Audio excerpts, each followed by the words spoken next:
क्या आपने कभी सोचा है कि हनुमान अष्टक को संकट मोचन क्यों कहा जाता है?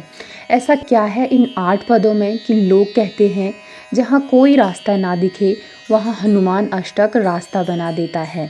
ये सिर्फ एक स्रोत नहीं है, ये जीवन के 8 बड़े संकटों से बाहर निकलने का आध्यात्मिक मार्ग है। आज की इस वीडियो में हम जानेंगे इसे किसने लिखा, क्यों लिखा और इसे अष्टक क्यों कहते हैं और हर पद के पीछे छुपा हुआ डीप स्पिरिचुअल मीनिंग। तो वीडियो को अंत तक ज़रूर देखिए क्योंकि आखिरी पद में छुपा संदेश आपकी पूरी सोच बदल सकता है। इस पवित्र रचना को गोस्वामी तुलसीदास जी ने लिखा हुआ है। ये वही तुलसीदास जी है जिन्होंने रामचरितमानस, हनुमान चालीसा और कई महान भक्ति ग्रंथों की रचना की है। उन्होंने हनुमान जी के उस रूप का वर्णन किया है जो हर संकट को हर लेता है, इसलिए इसका नाम पड़ा संकट मोचन हनुमान अष्टक। अष्टक शब्द का अर्थ होता है 8 पद। इसमें 8 मुख्य पद हैं और हर एक पद रामायण की एक ऐसी घटना बताता है जहां हनुमान जी ने असंभव संकट को दूर किया है। पहला पद है अंधकार का संकट। पहले पद में बताया गया है कि बचपन में हनुमान जी ने सूर्य को फल समझकर निगल लिया। तीनों लोकों में अंधेरा छा गया, देवता भयभीत हो गए। फिर प्रार्थना करने पर हनुमान जी ने सूर्य देव को छोड़ दिया।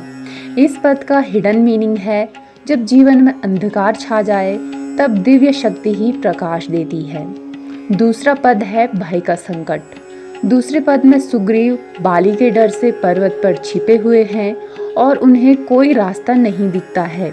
तब हनुमान जी श्री राम से उनकी मुलाकात करवाते हैं। ये हमें सिखाता है कि कभी कभी समाधान शक्ति से नहीं, सही मार्गदर्शन से मिलता है। तीसरा पद है निराशा का संकट। तीसरे पद में सीता माता की खोज में पूरी वानर सेना निराश हो जाती है। सबको लगता है अब मृत्यु निश्चित है।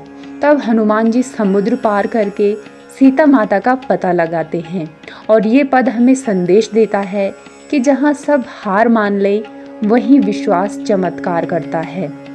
चौथा पद है दुख और अकेलेपन का संकट। अशोक वाटिका में सीता माता अकेली, दुखी और निराश बैठी है। उसी समय हनुमान जी पहुंचकर श्री राम की मुद्रिका देते हैं। इसका डीप मीनिंग है कि जीवन के सबसे कठिन समय में भी ईश्वर आशा का कोई संकेत जरूर भेज देते हैं। पांचवा पद है जीवन मरण का संकट। पांचवें पद में हमें बताया जाता है कि ये सबसे भावुक पद है। लक्ष्मण जी मूर्छित पड़े हैं, पूरी सेना शोक में है। तब हनुमान जी संजीवनी पर्वत उठाकर लाते हैं और लक्ष्मण जी के प्राण बचा लेते हैं। और ये पद हमें सिखाता है कि जब सब खत्म लगता है तब भी एक चमत्कार बाकी होता है और वो पूरे जीवन को बचा लेता है। छठवां पद है बंधन का संकट।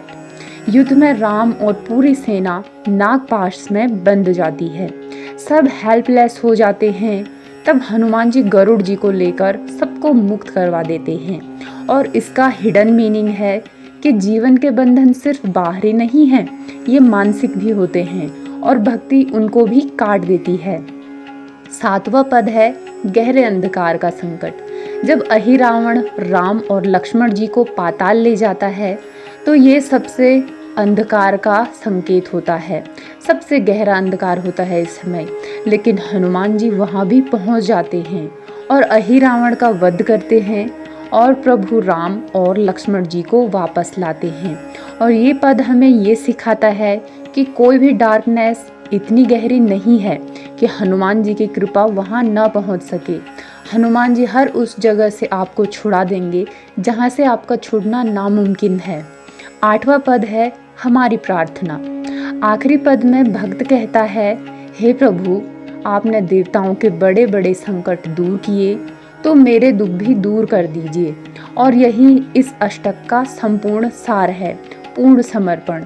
जब इंसान अपने अहंकार को छोड़कर कहता है अब सब आपके हाथ में है, तभी संकट मोचन हनुमान जी की कृपा शुरू होती है। तो दोस्तों, संकट मोचन हनुमान अष्टक सिर्फ 8 पदों का स्रोत नहीं है, ये जीवन के 8 बड़े अंधेरों से बाहर निकलने का मार्ग है।